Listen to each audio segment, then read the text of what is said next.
ప్రభువైన యేసుక్రీస్తు యొక్క సిలువను గురించి ఆయన మాట్లాడిన అమూల్యమైన మాటల గురించి మనము గమనిస్తున్నాం పిల్లారా. యేసుక్రీస్తు మాట్లాడిన 7 మాటలు చాలా ఘనమైనటువంటి మాటలు. ఆయన 3 మాటలు మానవులతో మాట్లాడాడు, 3 మాటలు తన తండ్రితో తండ్రి అని పలకరించాడు. ఒక గొప్ప మాట, ఒక తన కర్తవ్యాన్ని సంపూర్తి చేసిన ఒక డిక్లరేషన్, ఒక ప్రకటన చేశాడు. ఇదిగో మానవుని పాపమునకు సమాప్తి కలిగింది అన్న విషయాన్ని జ్ఞాపకం చేశాడు. యేసుక్రీస్తు మాట్లాడినటువంటి ఈ 7 మాటల్లో గొప్ప విశిష్టతను చూస్తూ వస్తున్నా. మొదటి మాటను మనం జ్ఞాపకం చేసుకున్నాం.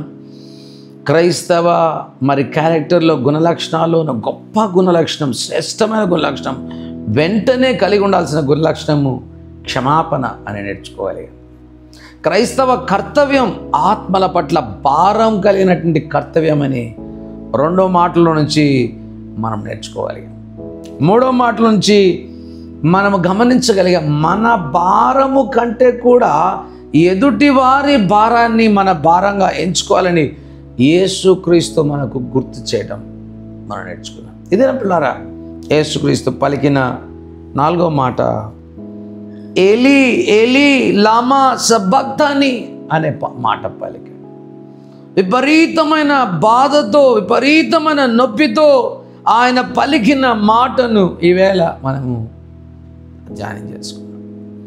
యేసుక్రీస్తు ఈ మాట పలుకుతున్నటువంటి వేళ అప్పటికే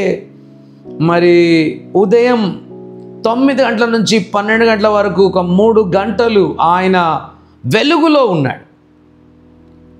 12 గంటల నుంచి 3 గంటల వరకు ఆయన చీకట్లో ఉన్నాడు. చుట్టూ రకాలైనటువంటి అనుభవాలు యేసుక్రీస్తు శిలువలో మనం చూస్తున్నాం. ఈ మాట చీకటిలోకి వచ్చిన తర్వాత ఆయన పలికిన మొట్టమొదటి మాట ఏలీ ఏలీ లామా సబక్తాని అని తన తండ్రితో, నా తండ్రి నా తండ్రి నా చేతిని నీవెందుకు వదిలిపెట్టావు అన్న విషయాల్ని యేసుక్రీస్తు మాట్లాడటం మనం చూస్తున్నాం. అప్పుడు మధ్యాహ్నం 12 గంటలు అవుతా ఉంది. ఆ యెరూషలేం ప్రాంతం అంతా కూడా చీకటి కమ్మినట్లుగా చూస్తా ఉన్నాం. మత్తయి రాసిన సువార్త 27:45 వచనంలో మధ్యాహ్నం మొదలుకొని 3 గంటల వరకు ఆ దేశమందంతటా చీకటి కమ్మను. యేసుక్రీస్తు యొక్క 4వ మాటకు చీకటికి ఏమైనా పొంతన ఉందా? ఉంది. ఆ పొంతనను మనము గమనించినట్లయితే, why did unusual darkness came over the city of Jerusalem? యెరూషలేం మీదికి ఆకస్మికంగా విత్తైన చీకటి ఎందుకు వచ్చింది అని మనం ఆలోచన చేసినట్లయితే 3 కారణాలు మనం జ్ఞాపకం చేసుకోవాలి. మొదటిది, యేసుక్రీస్తు పైన లోక పాపమంతా కూడా ఆయన తన పైన వేసుకున్నాడు. Sin of the whole world he has put upon, ఆయన మీద ఆయన లోక పాపాన్ని వేసుకున్నాడు. కనుక సృష్టి ఆయన యొక్క బాధను చూడలేకపోయింది. Creation could not see the creator suffer. తండ్రి అయిన దేవుడు తన కుమారుని బాధ పెట్టడం, సృష్టి చూడడం ఇష్టం లేకపోయింది. ఈ మాట యొక్క ఉత్పత్తిని మనం చూసినట్టయితే ఒకవైపున దేవుని పరిశుద్ధత, ఇంకో వైపున మానవుని యొక్క ప్రేమ, 2 సంఘర్షణలో గుద్దుకున్నప్పుడు కలిగిన మాట ఏలీ ఏలీ లామా సబక్తాని.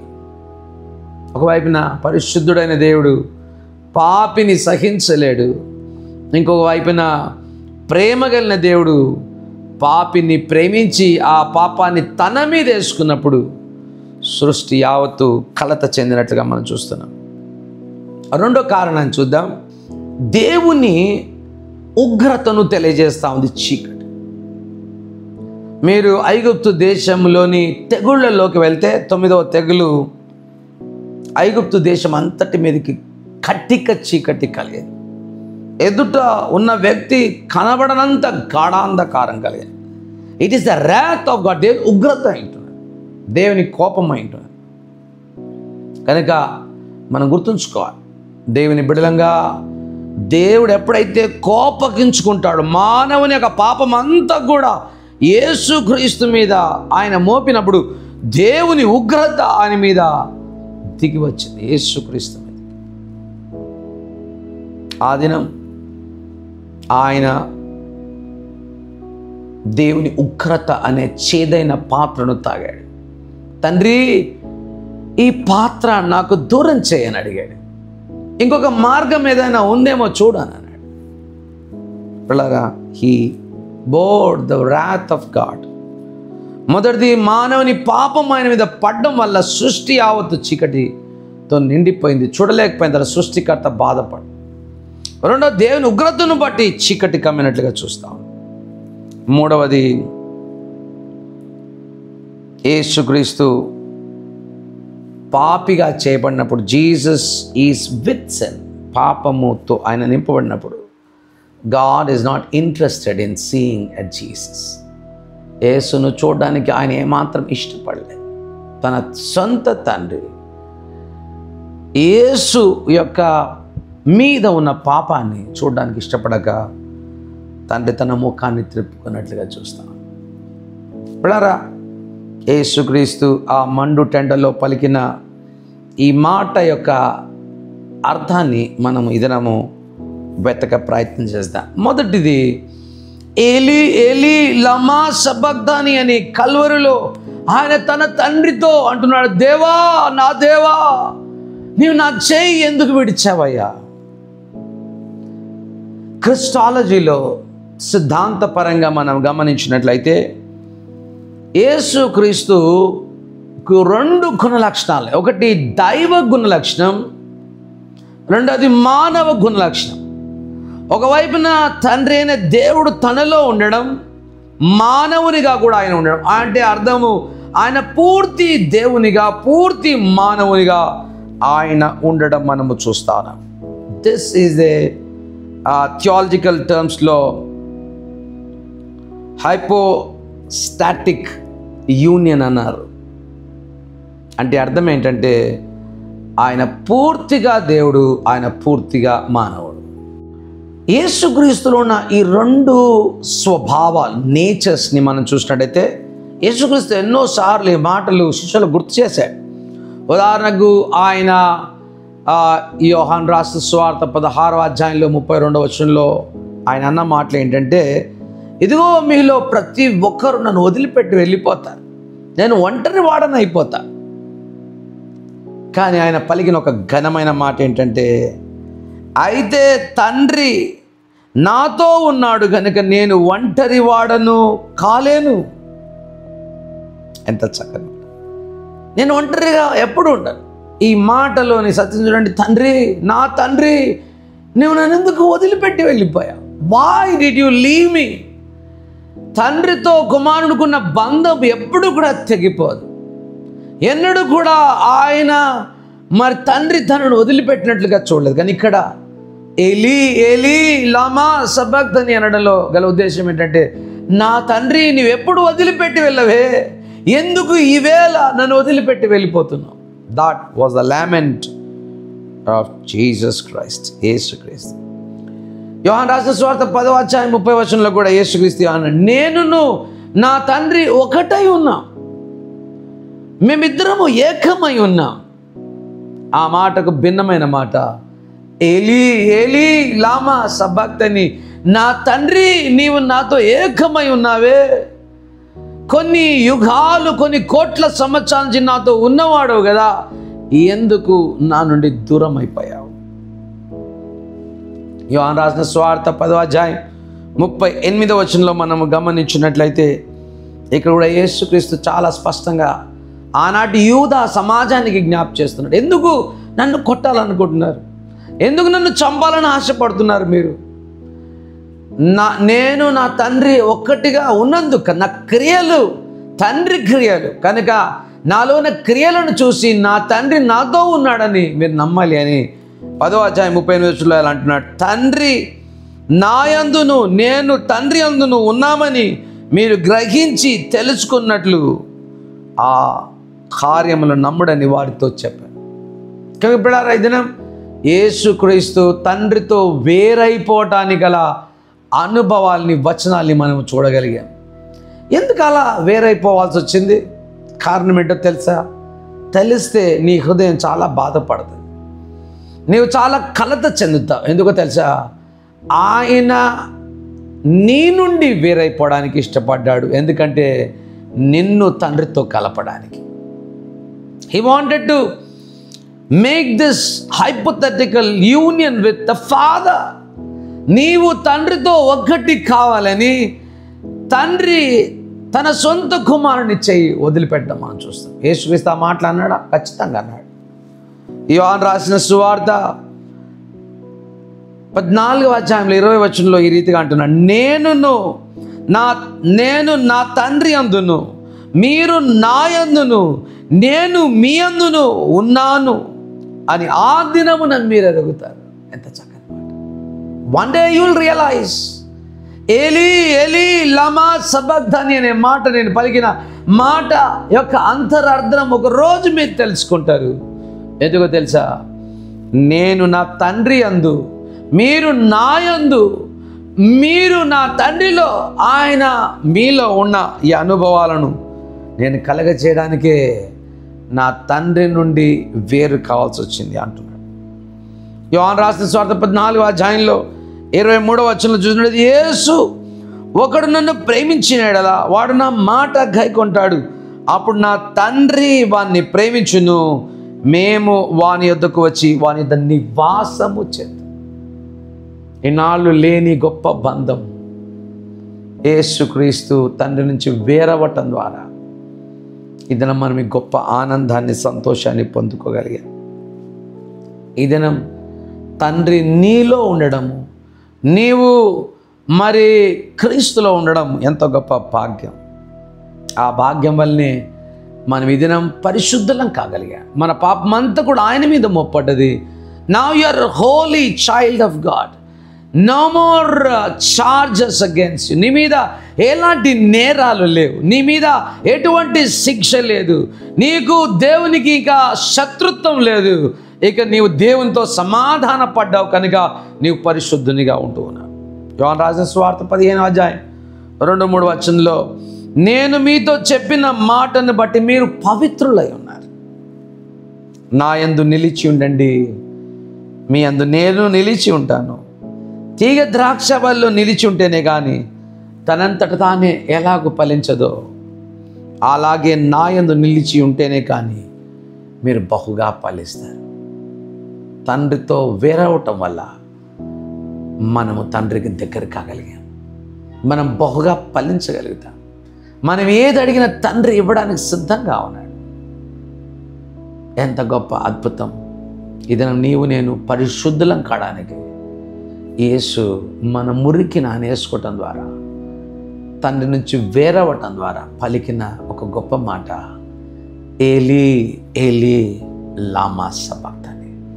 ఎంత బాధ ఉంది! తండ్రి, నా తండ్రి, నా నుండి నీవు వేరైపోయినావు ఎందుకు? వెళ్ళారా?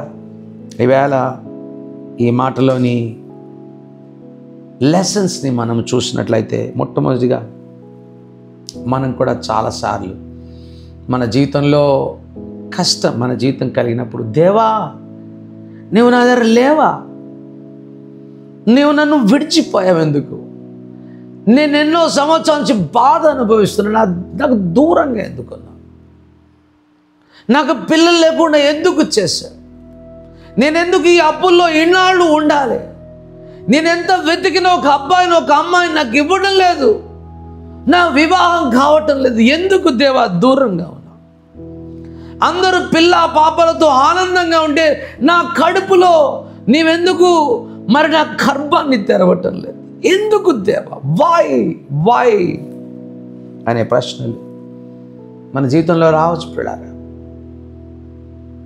యేసుక్రీస్తు కూడా ఎందుకు దేవా, why father, why have you left me, నన్ను ఎందుకు వదిలిపెట్టావు?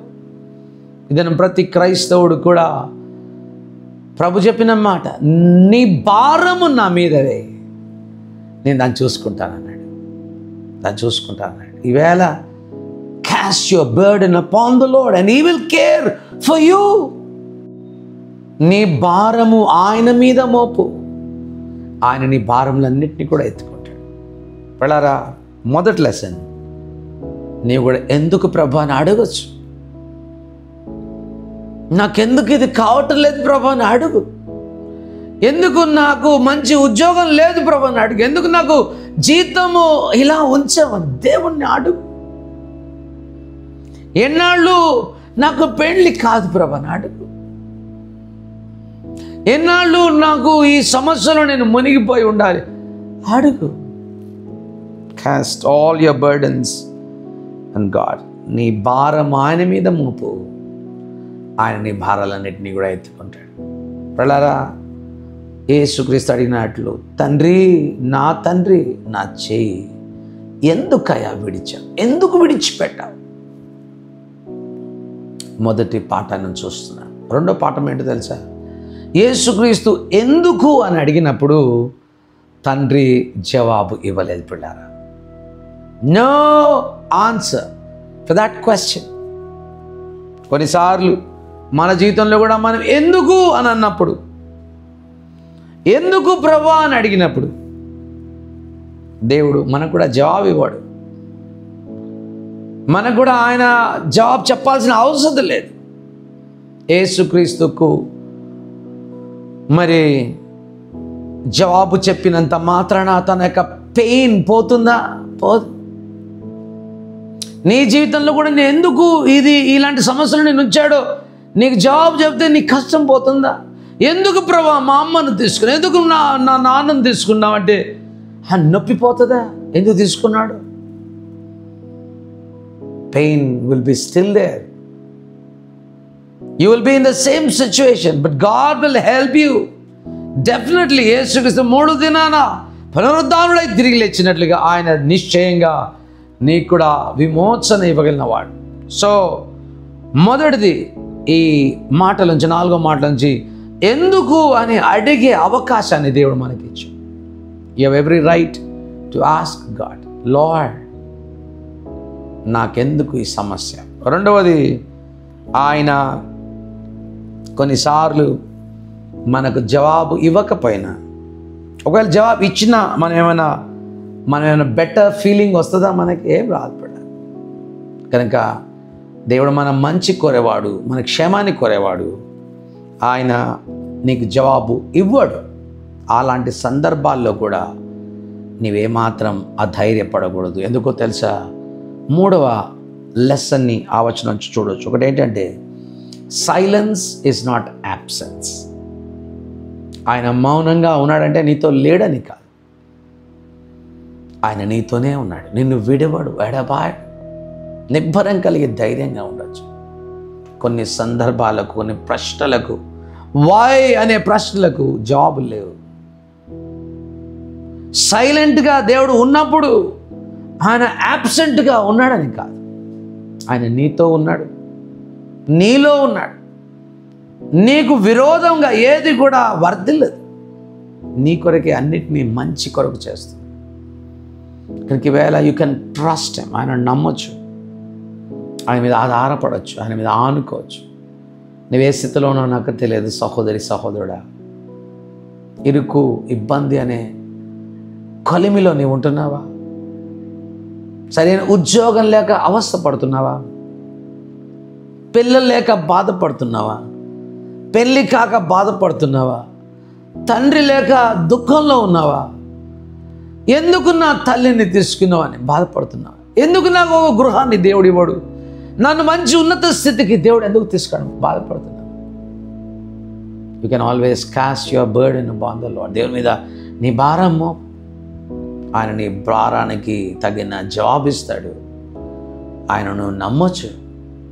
ఆయన నీకు దూరంగా ఉన్నాడని అన్నాడు అనుకోండి. సైలెన్స్ ఈజ్ నాట్ యాబ్సెన్స్ అన్న విషయాన్ని గుర్తుంచుకో. నిశ్చయంగా నీ దగ్గరికి వస్తాడు, నిన్ను ఆదరిస్తాడు. పునరుద్ధానుడై ప్రభు 3వ దినాన్ని ఏ రీతిగా లేచాడో నీ కూడా విజయాన్ని ఇస్తాడు, అత్యధికమైన విజయాన్ని కలగజేస్తాడు. అలాంటి గొప్ప అనుభవంలోకి దేవుడు నిన్ను నన్ను తీసుకురావడానికి ఆయన పలికిన మాట, ఏలీ ఏలీ లామా సబక్తాని. ఈవేళ నీ కొరకు తండ్రి నుంచి దూరం అయ్యాడు నిన్ను దేవునికి దగ్గరగా చేయడానికి. ఈవేళ నీవు దేవునికి దగ్గర బిడ్డవని తెలుసుకో. తండ్రితో శత్రుత్వం లేదని తెలుసుకో. నీవిక దగ్గరగా ఉన్నవాడవని తెలుసుకో. దూరస్తుడో కాదని తెలుసుకో. ఇక నుంచి ఆయన నీతో ఉంటాడు, నీలో ఉంటాడు, నిన్ను బలపరుస్తాడు. దేవుడి మంచి మాటలు దీవించి ఆశీర్వదించును గాక. నమ్మదగిన దేవా, సత్యస్వరూపణ తండ్రి, తండ్రి నుంచి దూరం అయినప్పటికీ మాకు దగ్గరగా ఉండాలని ఆశపడ్డాం. తండ్రి నుంచి వేరైనప్పటికీ మమ్మల్ని తండ్రితో కలపాలని ఆశపడ్డాం. మా వైరాన్ని తొలగించడానికి దేవుని ఉగ్రతను నీవు త్రాగావు, మింగావు. ఈ మంచి మాటలకే వందనాలు. ఎందరైతే దుఃఖంలో ఉన్నారో వారందరి కష్టములను తొలగించండి, వారి ఎరుకులను తొలగించండి, వారి ఇబ్బందులను తీసివేయండి. నీ మహిమతో వారిని కప్పి బలపరచు. యేసు నిండగా దీవెనలు ఈ ప్రజలందరి మీద ఉంచమని యేసు నామమున ప్రార్థిస్తున్నాం గొప్ప తండ్రి.